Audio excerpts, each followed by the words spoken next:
পাঁচটা শর্ত সাপেক্ষে আমাদের তওবা কবুল করবে কে? তওবা কবুল হওয়ার কিছু শর্ত আছে, পাঁচটা। কয়টা? চিৎকার মেরে বলতে হবে, তওবা কবুল হওয়ার শর্ত কয়টা? এক নম্বরে হচ্ছে আল ইকরা, acknowledgement. You have to give the acknowledgement that you are the greatest sinner on earth. আপনাকে ঘোষণা দিতে হবে যে আপনি পৃথিবীর সবচেয়ে বড় পাপী। এক নম্বর শর্ত, আপনি বলেন যে আল্লাহ, আমার চেয়ে বড় পাপী নাই, আকাশের নিচে জমিনের উপরে আমি সবচেয়ে বড় পাপী, এমন কোন পাপ নাই যেটা আমি করি নাই, ঠিক কিনা? এক নম্বরে পাপের ঘোষণা দেন। দুই নম্বরে আন-নাদাম, নাদাম মানে repentance. You have to be repentant for what you have ডান।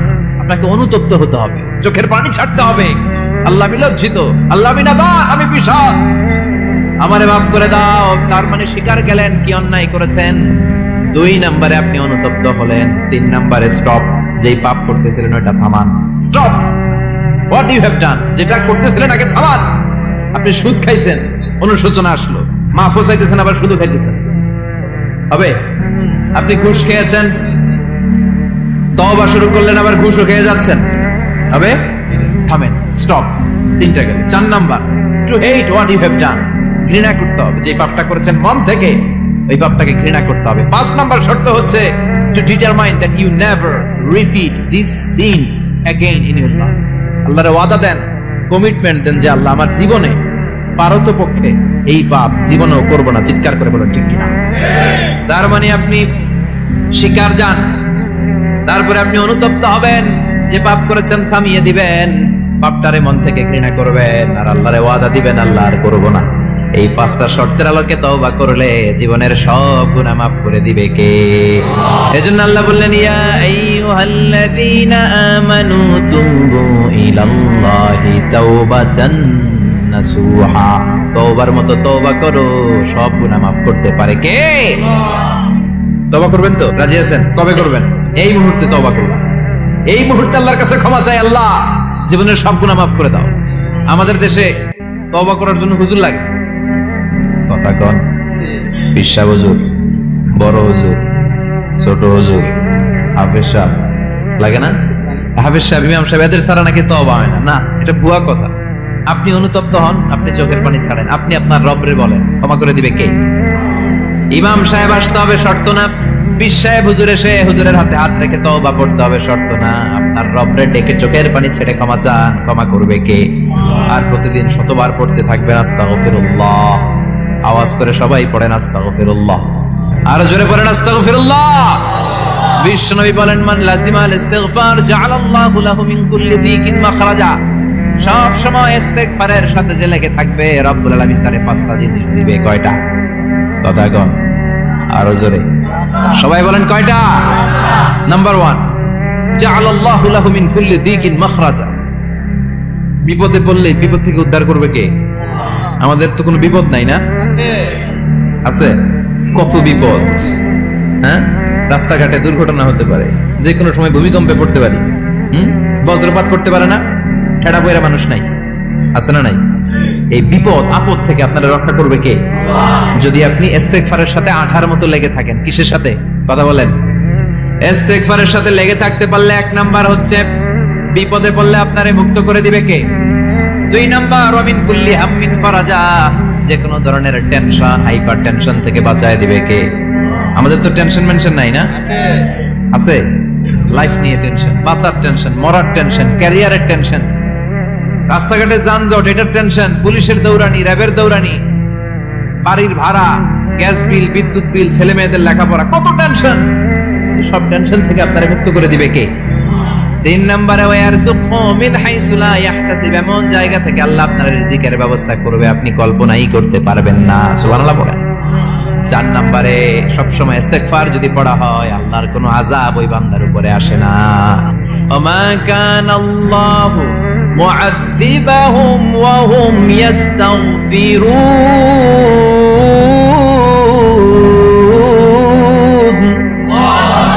যতক্ষণ আমার বান্দা আমার কাছে ইস্তেগফার পড়তে থাকে, আমার কোনো আযাব বান্দারে পাবে না। যতক্ষণ ইস্তেগফার পড়বেন, আল্লাহর কোনো আযাব আপনার উপর আসবে না। চারটা গেল। পাঁচ নাম্বার, বারবার ইস্তেগফার পড়লে রফিক ভাই আল্লাহ আপনার মুস্তাজাবুদ দাওয়া বানায়। দোয়া করা মাত্র কবুল করে নেবে কে? মুস্তাজাবুদ দাওয়া বুঝেন তো? মানে যিনি হাত তুলতে দেরি, কবুল হতে দেরি হয় না। বারবার ইস্তেগফার পড়ে দেখেন যে আপনার দোয়া কেমনে কবুল হয়।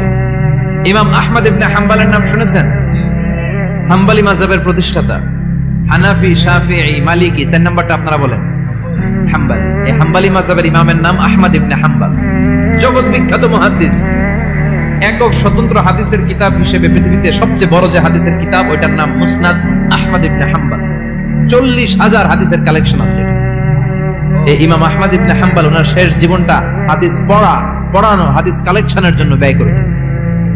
শহরের পর শহর, দেশ থেকে দেশ, দেশান্তরে ঘুরতেন একটা হাদিসের জন্য। উনি সফরে বেরিয়েছেন হাদিস কালেকশনের জন্য। প্রচন্ড শীতের রাত, উনি মাগরিবের নামাজ, এশারের নামাজ পড়ে একটা মসজিদে শুয়ে পড়লেন, আর শুয়ে শুয়ে হাদিস পড়তেছেন। কি পড়তেছেন? কথা বলেন। আর মনে মনে ভাবলেন রাতটা মসজিদে কাটায় দেই, ফজরের নামাজ পড়ে আবার বেরোবো। কিন্তু দারোয়ান এসে বলে মসজিদে থাকতে পারবেন না, ওঠেন। দারোয়ান আছে না, কথা কন। আহমদ ইবনে হাম্বল বললেন আমি শুধু রাতটা থাকতে চাই, আমি তো ফজরেরও মুসল্লি, ফজর নামাজ পড়বো তো এই মসজিদে, আমার থাকতে দাও। দারোয়ান তো দেয় না, কেন? মসজিদে থাকার জায়গা না, যান মিয়া। উনি যে আহমদ ইবনে হাম্বল এটা চিনে নাই, থাকতে দেয়। কি করবে এখন? উনি কাঁথা গুছিয়ে হাদিসের কিতাব নিয়ে কাঁধের মধ্যে ব্যাগ নিয়ে মসজিদ থেকে বের হয়ে গেলেন। কি আর করবো, প্রচন্ড শীত, আর কাঁপতেছেন বুড়ো মানুষ। পথিমধ্যে দেখলেন বাজার একজন খাব্বাস, শাবুন খাব্বাস, যুবক রুটি বিক্রেতা। সে রুটি বিক্রি করে, চুলার মধ্যে রুটি সেকে। সে যে সালাম দিল, আসসালাম আলাইকুম। যুবক বলে ওয়ালাইকুম আসসালাম। আহমদ ইবনে হাম্বল বলে যুবক, আমার যাওয়ার জায়গা নেই, সফরে বেরিয়েছি, খুব শীতে কষ্ট পাচ্ছি, রাতে যদি তোমার এই চুলা থেকে একটু আগুন পোহাই কোনো সমস্যা? যুবক বলে না না, সমস্যা না, আহলান ওয়া সাহলান, খোশামদেদ, আসেন আসেন। আপনি আগুন পোহাইলে আমার সমস্যা কি? সুবহানাল্লাহ পড়েন। আল্লাহ শুকরিয়া করে উনি বসলেন আর আগুন পোহাচ্ছেন। আর খেয়াল করলেন যুবক রুটি বানায় আর পরে আস্তাগফিরুল্লাহ, রুটির দলা বানায় পরে আস্তাগফিরুল্লাহ, খামির বানায় আর পরে আস্তাগফিরুল্লাহ, রুটি নিয়ে উনুনের ভিতরে, চুলার ভিতরে সেকা দেয় আর পরে আস্তাগফিরুল্লাহ। দোকানদারের কাছে কেউ আসলেই সে রুটি দেয় আর পরে আস্তাগফিরুল্লাহ। ক্রেতার কাছ থেকে টাকা নিয়ে ক্যাশ বক্সে রাখে আর কি পড়ে, আবার রুটি বানানো শুরু করে আর কি পড়ে, খালি এটাই পড়তেছে। ইমাম আহমদ ইবনে হাম্বল তো অবাক, কিরে এটা আবার কেমন যুবক, খালি আস্তাগফিরুল্লাহ। উনি প্রশ্ন করলেন যুবক ঘটনা কি? আসার পর থেকেই তোমার দেখতেছি তুমি রুটি বানাও, রুটি বিক্রি করো আর পড়ো আস্তাগফিরুল্লাহ, মালাকা ইয়া শাবাব। যুবক বলে আস্তাগফিরুল্লাহ আমার সবচেয়ে বেশি পছন্দের আমল, আমি সব সময় আঠার মতো ইস্তেগফারের সাথে লেগে থাকি আর সব সময় পড়তে থাকি আস্তাগফিরুল্লাহ, আর এর বদৌলতে আল্লাহ আমারে মুস্তাজাবুদ দাওয়া বানিয়ে দিয়েছে। সুবহানাল্লাহ। আহমদ ইবনে হাম্বল তওবা, আনতা মুস্তাজাবুদ দাওয়া, তুমি মুস্তাজাবুদ দাওয়া রুটিওয়ালা। আমি এত বছর হাদিস পড়াই, আমিও তো মুস্তাজাবুদ দাওয়া না, আর তুমি রুটি বেচো বাজারে, তুমি মুস্তাজাবুদ দাওয়া, তুমি দোয়া করলে সব কবুল হয়ে যায়। যুবক বলে না, আনা মুস্তাজাবুদ দাওয়া, আমি আমার জীবনে যত দোয়া করেছি কবুল করে নিয়েছে কে? আল্লাহ। সব দোয়া কবুল করে নিয়েছে আল্লাহ, একটা দোয়া ছাড়া। কয়টা? আহমদ ইবনে হাম্বলের কৌতূহল, কিউরিওসিটি আরো বেড়ে গেল। কি? সব দোয়া কবুল হয়েছে একটা দোয়া ছাড়া। মাযালিকা দুআ ইয়া শাব, কি সেই দোয়া? যুবক এবার বলতে শুরু করলো, আমার জীবনে যে দোয়াটা আল্লাহ কবুল করে নাই সেটা হচ্ছে আমি আল্লাহর কাছে অনেক চেয়েছি, অনেক দোয়া করেছি, যে আল্লাহ শুনেছি এই জামানার সবচেয়ে বড় মুহাদ্দিস, তার নাম নাকি ইমাম আহমদ ইবনে হাম্বল। আল্লাহ তোমার কাছে আমার চাওয়া, আমি যেন এই ইমাম আহমদ ইবনে হাম্বলরে দেখে মরতে পারি, আমি যেন ইমাম আহমদ ইবনে হাম্বলের হাতে হাত রেখে মুসাফা করতে পারি আর তার কপালে একটা চুমু এঁকে দিতে পারি। আহমদ ইবনে হাম্বল আবেগপ্রবণ হয়ে গেলেন, চোখের পানি ছেড়ে দিলেন, বললেন যুবক তোমার এই দোয়াটাও কবুল হয়ে গিয়েছে। আহমদ ইবনে হাম্বলের দেখা আর সাক্ষাৎ পাওয়ার জন্য আহমদ ইবনে হাম্বলের বাড়িতে তোমার যাওয়ার দরকার নাই, আহমদ ইবনে হাম্বল তোমার দরবারে ছুটে এসেছে। আনা আহমদ ইবনে হাম্বল মুহাদ্দিসুদ দাহর, আমি নিজেই আহমদ ইবনে হাম্বল। যুবক চোখের পানি ছেড়ে দেয়, আহমদ ইবনে হাম্বল চোখের পানি ছেড়ে দেয়। যুবক চিৎকার মেরে ইমাম আহমদ ইবনে হাম্বলকে জড়িয়ে ধরে, হাতে হাত রেখে মুসাফা করে, কপালের মধ্যে চুমু খায় আর আল্লাহর শুকরিয়া করে বলে, ও ইমাম আসলে এই দোয়াটাও আল্লাহ আজকে কবুল করে নিল। বিশ্বাস হয়? সবসময় ইস্তেগফার করলে আপনার দোয়াগুলোর এইভাবে কবুল করে নেবে কে? এই 5টা জিনিস পাবেন সবসময় যদি ইস্তেগফারের সাথে লেগে থাকেন। রাজি আছেন তো? এজন্য বিশ্বনবী সব সময় নামাজে সালাম ফিরানোর পরে পড়তেন আস্তাগফিরুল্লাহ। কি পড়তেন? তিনবার পড়তেন আস্তাগফিরুল্লাহ আস্তাগফিরুল্লাহ আস্তাগফিরুল্লাহ। পড়তে রাজি আছেন? ইনশাআল্লাহ। ইস্তিগফারের অনেকগুলো আলফাজ আছে, সবচেয়ে ছোট ইস্তিগফার হচ্ছে এটা, আস্তাগফিরুল্লাহ আস্তাগফিরুল্লাহ। আরো আছে আস্তাগফিরুল্লাহ আল্লাযী লা ইলাহা ইল্লা হুয়াল হাইয়ুল কাইয়্যুম ওয়া আতুবু ইলাইহি। বিষ্ণু বলেন এই ইস্তিগফারটা যদি কেউ পড়ে, আত-তাওয়াল্লি মিন ইয়াউমিজ যাহাফ, যুদ্ধের ময়দান থেকে পালিয়ে আসা কবিরা গুনাহ। কি গুনাহ? কাফেরদের সাথে যুদ্ধ, আমি তাগড়া যুবক, তলোয়ার নিয়ে নেমেছি, আমার দেহের এক ফোঁটা রক্ত থাকা পর্যন্ত আমি যুদ্ধ চালিয়ে যাব, আমি ফিরে আসতে পারবো না, আইনটা কার? ফিরে আসলে কবিরা গুনাহ। বিশ্বনবী বলেন যুদ্ধের ময়দান থেকে ফিরে এসেছে এরকম কবিরা গুনাহ অবলম্বনকারীও যদি আস্তাগফিরুল্লাহ আল্লাযী লা ইলাহা ইল্লা হুয়াল হাইয়ুল কাইয়্যুম ওয়া আতুবু ইলাইহি পড়ে, ওই কবিরা গুনাহকারীকেও ক্ষমা করে দিবে কে? পড়তে রাজি আছেন তো? আবার সাইয়েদনা আবু বকর বললেন ইয়া রাসূলুল্লাহ আল্লিমনি দুআআন আদউ বিহি ফি সালাতি, এমন দোয়া আপনি আমারে শিক্ষা দেন যে এই দোয়াটা আমি নামাজে পড়তে পারি। বিষ্ণুই বললেন পড়ো আল্লাহুম্মা ইন্নী যালামতু নাফসি যুলমান কাসীরান ওয়া লা ইয়াগফিরুয যুনুবা ইল্লা আনতা ফাগফিরলি মাগফিরাতাম মিন ইনদিক ইন্নাকা আনতাল গফুরুর রহিম। সুবহানাল্লাহ পড়ো। এটাও ইস্তিগফার। আমরা এটার বলে দোয়া মাসুরা, সালাম ফেরানোর আগে পড়ি না? যেখানেই ক্ষমা চাওয়ার কথা আছে ওইটারই কি বলে? ইস্তিগফার। আল্লাহুম্মা ইন্নী যালামতু নাফসি, আল্লাহ জুলুম করেছি, যুলমান কাসীরা, অনেক জুলুম, ওয়ালা ইয়াগফিরুয যুনুবা ইল্লা আনতা, তুমি ছাড়া এই গুনাহ ক্ষমা করার তো কেউ নাই, ফাগফিরলি মাগফিরাতাম মিন ইনদিক, তোমার দয়ায় আমারে ক্ষমা করে দাও, ইন্নাকা আনতাল গফুরুর রহিম, তুমি হলা ক্ষমাশীল। ঠিক কি না? এটাও ইস্তিগফার, এটাও পড়বে। আর এই সব ইস্তিগফারের শ্রেষ্ঠ ইস্তিগফারের নাম সাইয়্যিদুল ইস্তিগফার। যত ইস্তিগফার হতে পারে এর মধ্যে সবচেয়ে শ্রেষ্ঠতম ইস্তিগফার নাম কি? কথা কন। বুখারীর বর্ণনা, শাদ্দাদ ইবনে আউস রাদিয়াল্লাহু তাআলা আনহু বর্ণনা করেন এই সাইয়্যিদুল ইস্তিগফার দিনের বেলা যে পড়বে ওই দিনে মারা গেলে সে জান্নাতি। এই সাইয়্যিদুল ইস্তিগফার রাতের বেলা যে পড়বে ওই রাতে যদি ইন্তেকাল হয় ওই লোকটা জান্নাতি। মুখস্থ আছে না? কার কার মুখস্থ হাত তুলে? মাশাআল্লাহ, তাবারাকাল্লাহ, মাশাআল্লাহ, মাশাআল্লাহ। আর যাদের নাই তাদের হোমওয়ার্ক, তাদের আল্লাহুম্মা আনতা রাব্বি লা ইলাহা ইল্লা আনতা খালাকতানি ওয়া আনা আবদুক ওয়া আনা আলা আহদিকা ওয়া ওয়া'দিকা মাস্তাতা'তু আউযু বিকা মিন শাররি মা সানা'তু আবু'ু লাকা বিনি'মাতিকা আলাইয়া ওয়া আবু'ু লাকা বিযামবি ফাগফিরলি ফাইন্নাহু লা ইয়াগফিরুয যুনুবা ইল্লা আনতা। সুবহানাল্লাহ পড়েন। সুবহানাল্লাহ। আজকে রাতে পড়ছেন, মারা গেলে জান্নাতি। চিল্লায় পড়েন আল্লাহু আকবার। এজন্য বিশ্বনবী বলেন আমার আগের গুনাহ মাফ, পরের গুনাহ মাফ, তারপরেও প্রতিদিন আমি 70 বার তওবা ইস্তিগফার পড়ি। আজকে থেকে পড়তে রাজি আছেন তো? ইনশাআল্লাহ। বেশি বেশি ইস্তিগফার পড়া যাবে না? একটু প্রাণ খুলে দিল খুলে আওয়াজ করে পড়েন তো আস্তাগফিরুল্লাহ। আর জোরে পড়েন আস্তাগফিরুল্লাহ। আবার সবাই পড়েন আস্তাগফিরুল্লাহ। সব সময় তওবা ইস্তিগফার যারা পড়ে তাদেরকে পছন্দ করে কে? সব সময় জিকির করে করে জিহ্বাটারে যারা ভিজিয়ে রাখে তাদেরকেও পছন্দ করে কে? আল্লাহ বলেন ওয়াজকুর রাব্বাকা ফি নাফসিকা তাদাররুআন ওয়া খীফাতান ওয়া দুনাল জাহরি মিনাল কওলি বিল গুদুবি ওয়াল আসাল ওয়া লা তাকুম মিনাল গাফিলিন। সুবহানাল্লাহ পড়ে। আল্লাহ বলেন ওয়াজকুর রাব্বাকা ফি নাফসিক, আল্লাহরে মনে মনে ডাকো, তাদাররুআ ওয়া খীফা, আল্লাহর জিকির করতে আল্লাহ বলেছেন ফি নাফসিক। বুঝতেছেন অর্থ? ফি নাফসিকা, মনে মনে আল্লাহর জিকিরটা করো। তাদাররুআ ওয়া খীফা, তাদাররুআ মানে বিনয়ের সাথে, with full of humility, submission and humbleness, বিনয়ের সাথে আল্লাহর ডাকো। ওয়া খীফা, গোপনে গোপনে ডাকো। দুনাল জাহারি মিনাল কওল, চিৎকার চেঁচামেচি করে ডেকো না। কার কথা? আওয়াজ করে জিকির করো না। এই যে আমরা মাহফিলে লা ইলাহা ইল্লাল্লাহ জিকির করে, এটা তালিম। উদ্দেশ্য কি? তালিমের জন্য আওয়াজ করে জিকির জায়েজ আছে, কিন্তু ব্যক্তিগত জিকিরের যে ইবাদতটা এটা আস্তে আস্তে হইতে হবে, এটা ভদ্রভাবে হতে হবে, চিল্লাচিল্লি করে নয়। আবার তালিমের জিকির ওইটাও ভদ্রভাবে। ইন্নাল্লাহা জামিল ইউহিব্বুল জামাল, আমার আল্লাহ সুন্দর, আমার আল্লাহর জিকিরের মধ্যেও সৌন্দর্য আছে না নাই? কিন্তু এদেশে জিকিরের ভেতরে লাফালাফি আছে না নাই? বেশি না কম? কি বসেন বসেন, হ্যাঁ বসে যান তো, অনেক ধরনের আছে জিকির। হ্যাঁ বসেন বসেন, বসে যান। হ্যাঁ হাইবার আলী, এটা কি আবার জালালি? তো এই যে ইন্নাল্লাহা জামিল, ইউহিব্বুল জামাল, আমার আল্লাহ সুন্দর, আমার আল্লাহর জিকিরের মধ্যেও সৌন্দর্য আছে না নাই? তালিমের উদ্দেশ্যে সবাই মিলে জিকির করা যায়, কিন্তু চিল্লাপাল্লা করা যাবে না, লাফালাফি করা যাবে না, মাথা ডানে বায়ে ঝোলানো যাবে না, ঠিক কি না? কিন্তু লাফালাফির জিকির আছে না নাই? লাফাইতে লাফাইতে, হ্যাঁ, গাছের আগায় বাঁশের আগায়, আবার যিনি জিকির পরিচালনা করে ওনার কান্দে যাই ওঠে, আছে না নাই?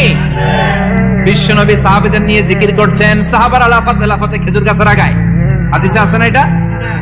বিশ্বনবী সাহাবাদেরকে নিয়ে জিকির করছেন, লাফাতে লাফাতে আবু বকর বিশ্বনবীর কাঁধের উপরে, আছে হাদিসে আছে। এটা জিকির নয়। কি সুন্দর দেখেন, ইসলাম বুঝা কত সহজ। ওয়াজকুর রাব্বাকা ফি নাফসিকা তাদাররুআ ওয়া খাইফা, গোপনে জিকির করো, ভদ্রতার সাথে বিনয়ের সাথে জিকির করো।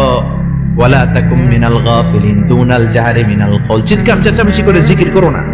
যারা চিকফাল দিয়ে হই হই হই হই করে, আছে না? হই হই হই হই হই হইয়ের ভিতরে আল্লাহর নাম আছে, হ্যাঁ? এই যে হুই হাই হুই হাই, এই স্টাইলের যে জিকির, এটার ভিতরে আমার আল্লাহর নাম আছে? আল্লাহর নাম যদি না থাকে ওইটা জিকির হবে? কথা বলেন। বিষ্ণু বললেন, খবরদার, চিৎকার চেঁচামেচি করে লাফালাফি করে যারা জিকির করে এরা মনে করে আল্লাহ কানে শুনে না। কথা বলেন। আপনি গোপনেও আল্লাহর ডাকলে আপনার ডাকে সাড়া দিবে কে? এজন্য রাব্বুল আলামিন বলেন, ফাযকুরুনি আযকুরকুম ওয়াশকুরুলি ওয়ালা তাকফুরুন। বান্দা আমার জিকির তোমরা করো, আমিও তোমাদের জিকির করব, ঠিক কি না? আমরা যদি আল্লাহর জিকির করি, আমাদের জিকির করে কে? সুবহানাল্লাহ কইবেন না? আমরা আল্লাহর জিকির করে, আল্লাহ নাকি আমাদের জিকির করে, জানো তো না? কথাই না।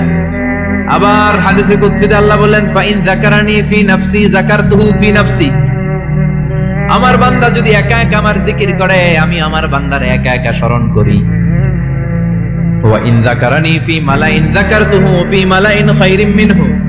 এরকম মহা সম্মেলন করে যদি কেউ আমি আল্লাহর জিকির করে, আমি এর চেয়ে বড় মহা সম্মেলন ফেরেশতাদেরকে নিয়ে করে আমার বান্দারে স্মরণ করি। ওয়া ইন তাকাররাবা ইলাইয়া শিবরান তাকাররাবতু ইলাইহি যিরাআন। আমার বান্দা যদি আমার দিকে এক বিঘত আসতে চায়, আমি আমার বান্দার দিকে এক হাত এগিয়ে যাই। আমার বান্দা যদি আমার দিকে এক হাত আসতে চায়, আমি আমার বান্দার দিকে দুই হাত যাই। ওয়া ইন আতানি ইয়ামশি আতাইতুহু হারওয়ালা। আমার বান্দা যদি আমার দিকে হেঁটে হেঁটে আসতে চায়, আমি আমার বান্দার দিকে দৌড়ে দৌড়ে যাই। সুবহানাল্লাহ পড়ে। এজন্য বিশ্বনবী বলেন, লা ইয়াজালু লিসানুকা রাতবাম মিন যিকরিল্লাহ। আল্লাহর জিকির দিয়ে জিহ্বাটারে ভিজিয়ে রাখবা। কার কথা? চিল্লায় বলেন, কার কথা?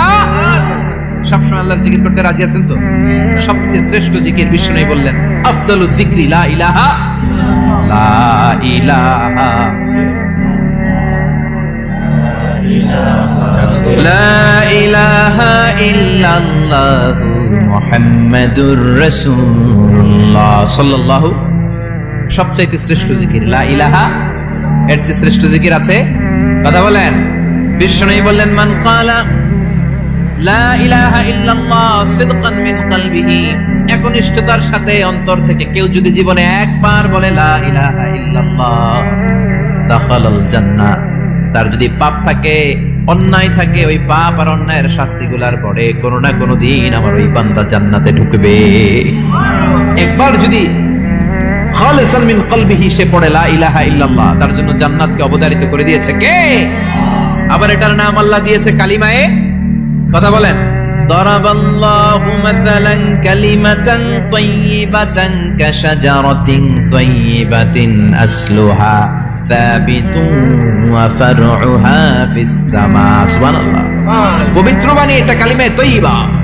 আবু সাঈদ আল খুদরি থেকে বর্ণিত, মুস্তাদরাকে হাকিম আর সহিহ ইবনে হিব্বানে এসেছে। বিশ্বনবী বলেন, মুসা আলাইহিস সালাম আল্লাহর একটা প্রশ্ন করলেন, ইয়া রাব আল্লিমনি দুআন আদউ বিহি। আপনি আমার এমন একটা জিকির শিক্ষা দেন যে জিকির দিয়ে আমি শুধু আপনার জিকির করব, কেউ এই জিকির করতে পারবে না। এই জিকির জানবো শুধু আমি, আর জানবেন। কথা কন।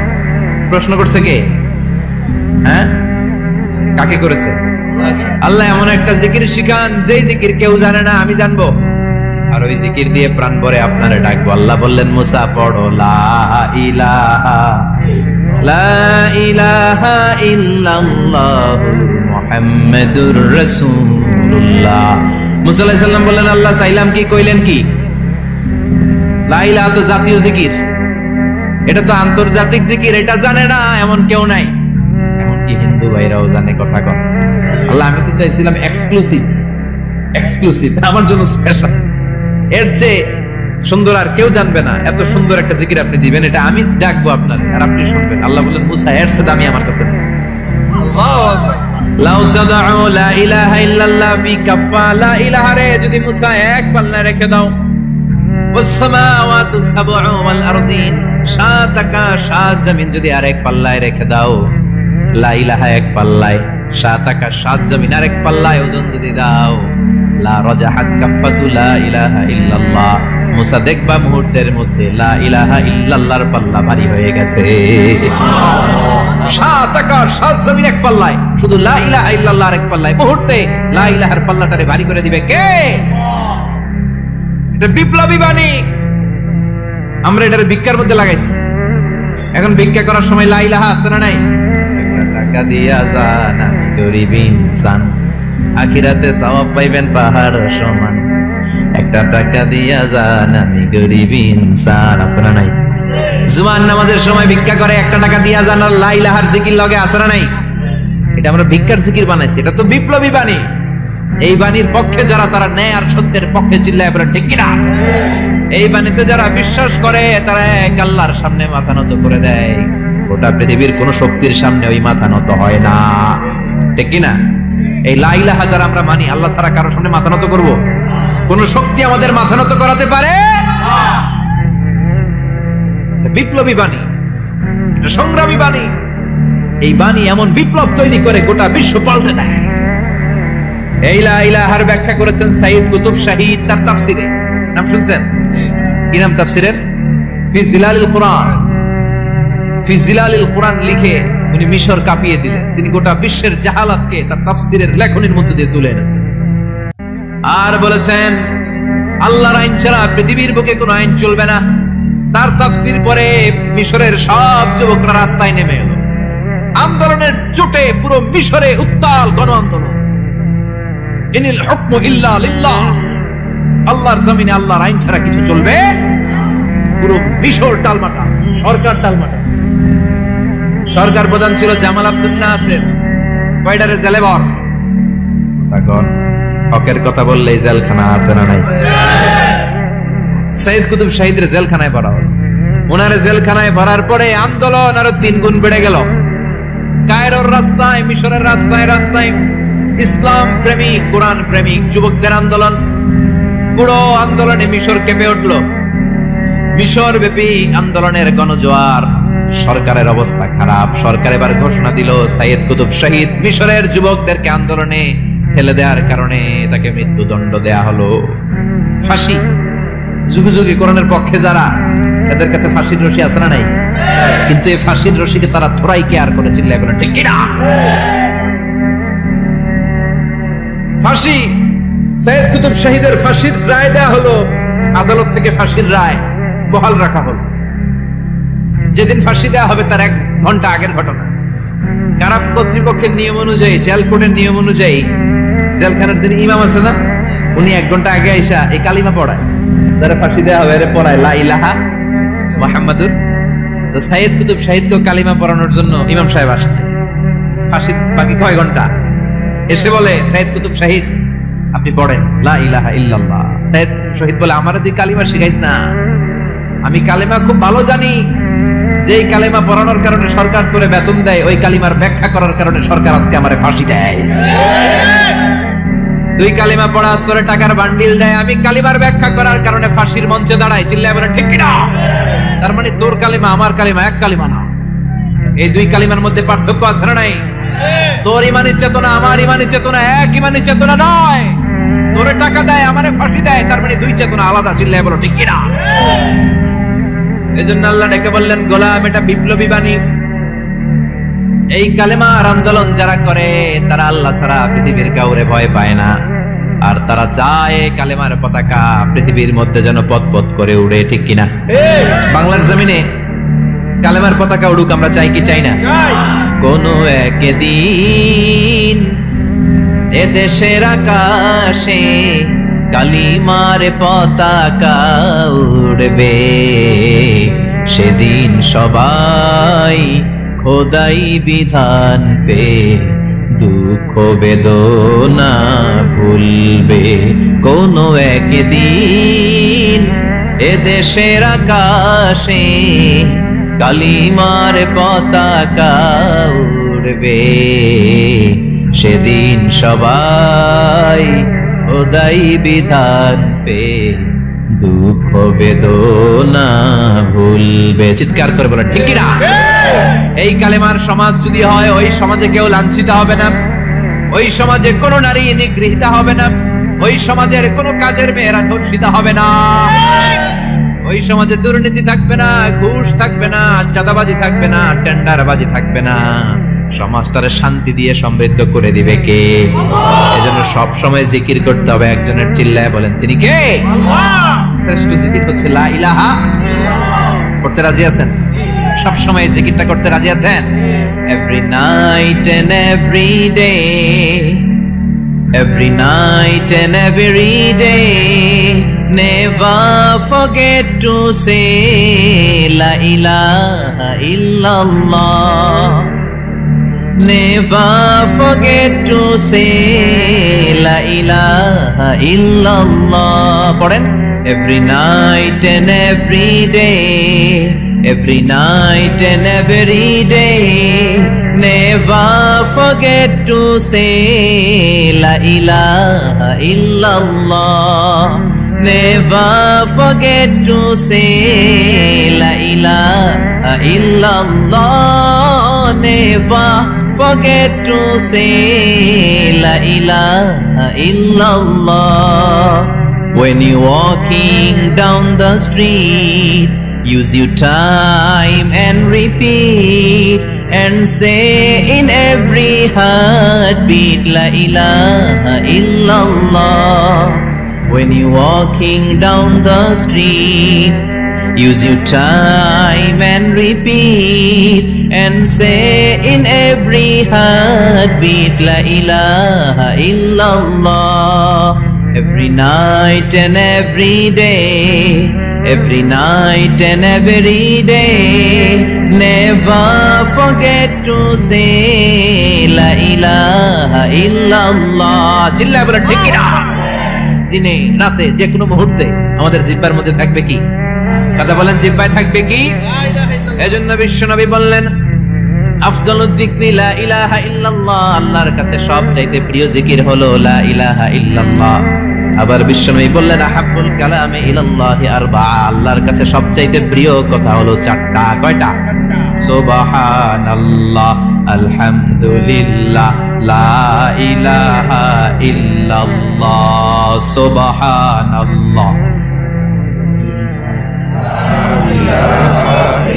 লা ইলাহা ইল্লাল্লাহ, মুহাম্মাদুর রাসূলুল্লাহ। সুবহানাল্লাহ পড়েন।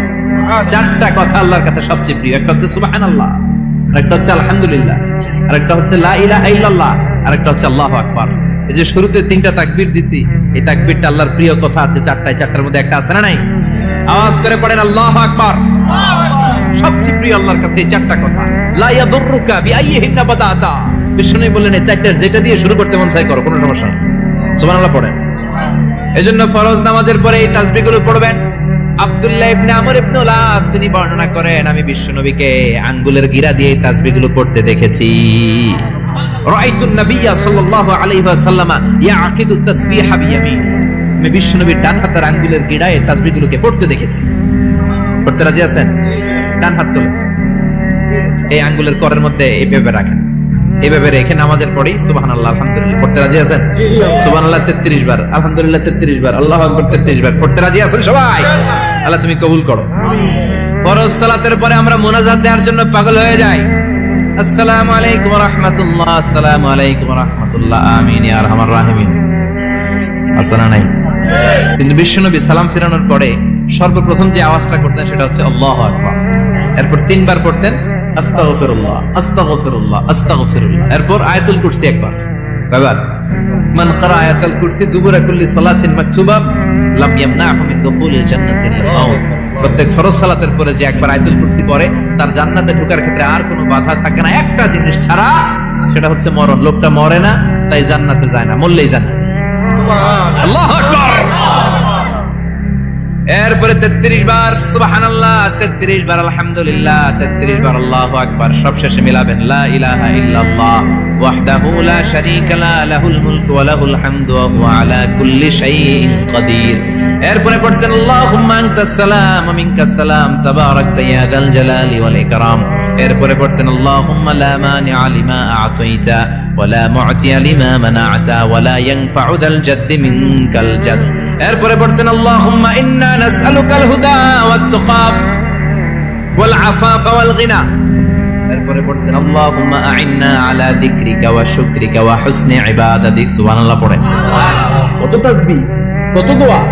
আবার ফজরের সময় পড়তেন আল্লাহুম্মা বিকা আসবাহনা ওয়া বিকা আমসাইনা ওয়া বিকা নাহইয়া ওয়া বিকা নামুতু ওয়া ইলাইকান নুশুর। সুবহানাল্লাহ বলেন। এগুলো পড়ে না? আল্লাহুম্মা আমিন ইয়া আরহামার রাহিমিন। কত বড় ডাকাত। ফরজ সালাতের পরে তাসবিহগুলো পড়বেন।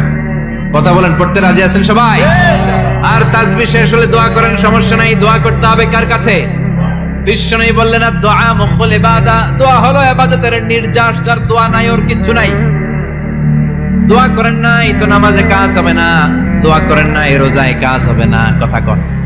আর দোয়া মুখুল ইবাদা, দোয়া হচ্ছে ইবাদতের নির্যাস। আবার তিরমিজির বর্ণনায় বললেন আর দোয়া হুয়াল ইবাদা, দোয়াটাই নাকি ইবাদত। দোয়াটা ইটসেলফ, এইটাই ইবাদত। নামাজ যেমনি ইবাদত, রোজা যেমনি ইবাদত, হাত তুলে যে দোয়া করলেন এইটাও ইবাদত। সুবহানাল্লাহ পড়েন। এটা মুমিনের ওয়েপন, সিলাহুল মুমিন। সাপ্লিকেশন, দোয়ার ইংরেজিতে বলে সাপ্লিকেশন। সাপ্লিকেশন is the weapon of believers. এটা বিশ্বাসীদের অস্ত্র। সবকিছুর কারামতি যেখানে শেষ, দোয়ার কারামতি ওইখানে। এরকম অনেক শুনবেন ক্যান্সারে আক্রান্ত, দুরারোগ্য ব্যাধি, বাংলাদেশের চিকিৎসা শেষ, ইন্ডিয়া গেছে, কয় বাঁচবো 3 মাস। কয় মাস? এরপরে 7 বছর বাইসেছে। কেমনে বাঁচলো? কেমনে? দোয়া। দোয়ার পাওয়ার আছে না নাই? তবে দোয়াটা দোয়ার মতো হতে হবে। সিনসিয়ার দোয়া ইজ লাইক এ মিসাইল। একনিষ্ঠ দোয়া এটা মিসাইলের মতো। মিসাইল হামলা করলে ইঞ্চি ইঞ্চি যেখানে মিসাইল বোমাটা পড়ার কথা ঠিক ওখানে পড়বে। ড্রোন হামলা করলে ঠিক ওখানে, ব্যালিস্টিক ক্ষেপণাস্ত্র নিক্ষেপ করলে লক্ষ্য বস্তু যেমনি ভিত করে, তেমনি দোয়ার মতো দোয়া করলে মুহূর্তেই দোয়া কবুল হয়ে যায়। আমরা দোয়ার মতো দোয়া করতে জানি না। কেমন করে দোয়া করতে হয় আমাদের জানা নাই, এজন্য দোয়াও কবুল হয় না। চিল্লা এখন ঠিক কিনা? কিন্তু আল্লাহ ওয়াদা দিয়েছেন উজিবু দাওয়াতাদ দাঈ ইযা, আমার বান্দা দোয়া করলে আমি দোয়া কবুল করি। আমার বান্দা চাওয়া মাত্রই আমি কবুল করে নেই। সুবহানাল্লাহ পড়েন। যত দোয়া আপনি করেছেন সব কবুল, সব। all of your du'as are accepted, সব কবুল হয়েছে আল্লাহর কসম। অনেকে বলবে হুজুর এটা আবার কি কইলেন, এতক্ষণ তো ভালোই কইতেছিলেন। সব দোয়া আবার কবুল হয় কেমনে? আমি তো জীবনে কত কিছু চাইলাম, কত কিছু তো পাই নাই। আছে না এরকম? অনেকে অনেক পেরেশান, আফসোস করে হুজুর চাইলাম আল্লাহ দিল না। 4টা মাইয়া, এবার কাবা ধরে চাই আইছি পোলার কথা, এটাও হইছে মাইয়া। আছে না নাই? 5টা ছেলে হইছে, মেয়ের জন্য বুকটা হাহাকার। হজে যে আরাফাতের ময়দানে চেয়ে আসলাম, এইবারও হইছে আরেকটা পোলা। আছে না নাই? কত কিছু চাইলাম, পাইলাম না, দিল না আল্লাহ। বলে না আপনার সব দোয়া কবুল। তবে কবুল হওয়ার 3টা সিস্টেম আছে। কয়টা? কয়টা? যত দোয়া করছেন সব কবুল, কারণ আল্লাহর কাছে কিছু চাইলে আল্লাহ ফিরাইয়ে দিতে জানে না। সুবহানাল্লাহ কোন? চাওয়া মাত্রই আল্লাহ বলে অ্যাকসেপ্টেড, যা কবুল। দিব দিব না এটা বলতে জানে না, চাওয়া মাত্রই বলে দিব। 3 সিস্টেম। নাম্বার 1, আপনি আল্লাহর কাছে দোয়া করলেন, চাইলেন, আল্লাহ বলে দিব, বলেই তিনি দিয়ে দেন আর আপনি খুশি হয়ে যান, পেয়ে গেলেন। নাম্বার 2, আপনি আল্লাহর কাছে দোয়া করলেন, চাইলেন, তখনও আল্লাহ বলে দিব, তবে এখন না, সবুর, একটু পরে দিব। কখন দিলে আমার জন্য ভালো, আমার চেয়ে ভালো জানে কে? পরে দিবে। নাম্বার 3, চাইলেন, দোয়া করলেন, আল্লাহ তখনও বলে দেব, তবে এখনো না, পরেও না, কিয়ামতের দিন যেদিন বিপদে পড়বে ওই দিন দেব। যেদিন তোর বাবা তোরে চিনবে না, তোর মা তোরে চিনবে না, বন্ধু বন্ধুরে চিনবে না, পীর সাহেব মুরিদরে চিনবে না, মুরিদ পীর সাহেবরে চিনবে না, ইমাম সাহেব মুসল্লিরে চিনবে না, মুসল্লি ইমাম সাহেবরে চিনবে না, কেউ কাউরে চিনবে না। ওই কঠিন দিনে তোরে আমি বাঁচাইয়া দেব। দোয়া যা করছেন ছোটবেলা থেকে আজকে পর্যন্ত, লস হয়েছে না লাভ? লস না লাভ? এজন্য বেশি বেশি দোয়া করার দরকার আছে না নাই? জীবনে যদি কোনো নেক আমল থাকে, ওই নেক আমল দিয়ে যদি আল্লাহর কাছে দোয়া করেন, দোয়া কবুল করে নিবে কে? তবে নেক আমলটা হইতে হবে শুধুমাত্র আল্লাহর সন্তুষ্টির জন্য। প্রত্যেকের জীবনেই কিছু আমল আছে যেটা লোক দেখানো করে, আছে না নাই? আবার কিছু আমল আছে আল্লাহরে খুশি করার জন্য করে, আছে না নাই? কথা বুঝতে পেরেছেন? রাত্রিবেলা যাচ্ছেন, কেউ নাই, রাস্তায় হঠাৎ দেখলেন মসজিদ, পাশে লেখা বড় করে দান বাক্স, পকেট থেকে কচকচে 1000 টাকার নোটটা ওইখানে ঢেলে দিলেন দান বাক্সের ভিতরে। কেউ দেখে নাই, দেখছে কে? আল্লাহ। এটা পৃথিবীর কাউরে দেখানোর জন্য দিয়েছিলেন? এই দানটা আল্লাহর কাছে প্রিয়। গোপন দান আল্লাহর রাগকে কমিয়ে দেয়। সুবহানাল্লাহ বলেন।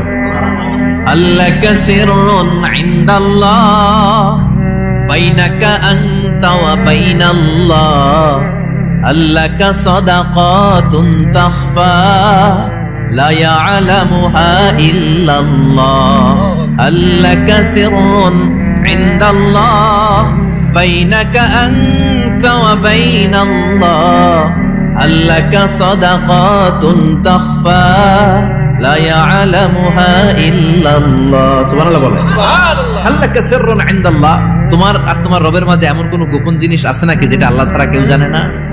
তোমার কোনদিন কোন গোপন দান আছে নাকি যেটা আল্লাহ ছাড়া কেউ দেখেনি? ওই দানটা আল্লাহর কাছে প্রিয়। চিল্লায় বলেন ঠিক কি না? এরকম কোন গোপন আমল দিয়ে যদি আপনি আল্লাহর কাছে ওসিলা করে দোয়া করেন, আল্লাহ ওই কঠিন বিপদের দিনে এই আমলটা করছিলাম শুধু তোমার দেখানোর জন্য, এর ওসিলায় বাঁচাও, বাঁচাবে কে?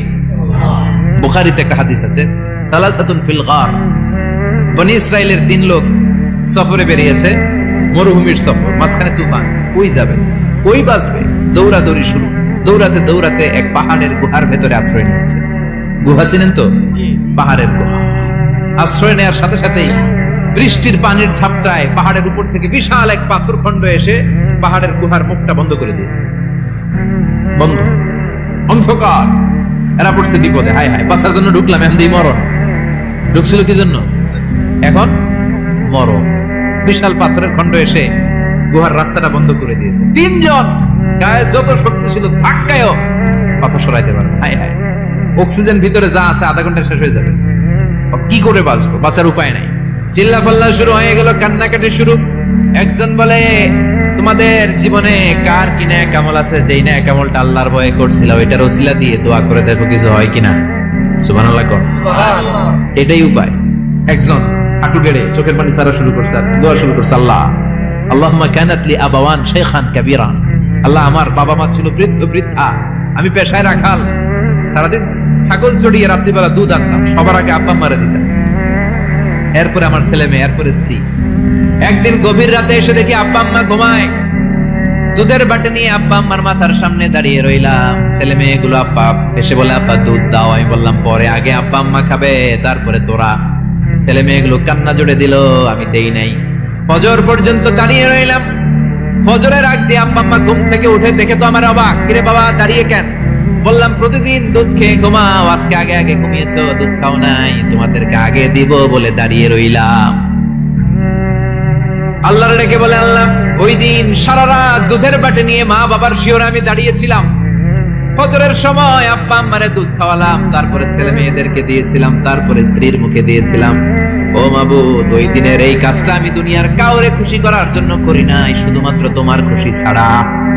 ওই রাতের ইবাদত যদি তোমার দরবারে ভালো লেগে থাকে, ফাফাররিজ আন্না মা নাহনু ফি, আজকের বিপদের দিনে কেউ বাঁচানোর নাই, তুমি আমাদের বাঁচাও। ফানফাজারাত, মুহূর্তের মধ্যে 1/3 বিশাল পাথর খণ্ডটা 1/3 ডান দিকে সরে যায়, একপাশে সরে যায়। সামান্য আলো বাতাস ঢুকতে আরম্ভ করলো। এখন বাতাস ঢুকে, এখন বেঁচে থাকতে পারবে এই নিশ্চয়তা হয়েছে। সুবহানাল্লাহ কোন? সুবহানাল্লাহ। এবার সে বলল, ভাই তোর কি আমল আছে বল। দ্বিতীয় জন হাঁটু গেড়ে আবার চোখের পানি ছেড়ে আল্লাহরে ডেকে বলে, মাবুদ আমার এক চাচাতো বোন ছিল, কানাত লি ইবনাতু আম জামিলা ওয়া কুনতু উহিব্বুহা কাআশাদ্দি মা ইউহিব্বুর রিজাল আন-নিসা।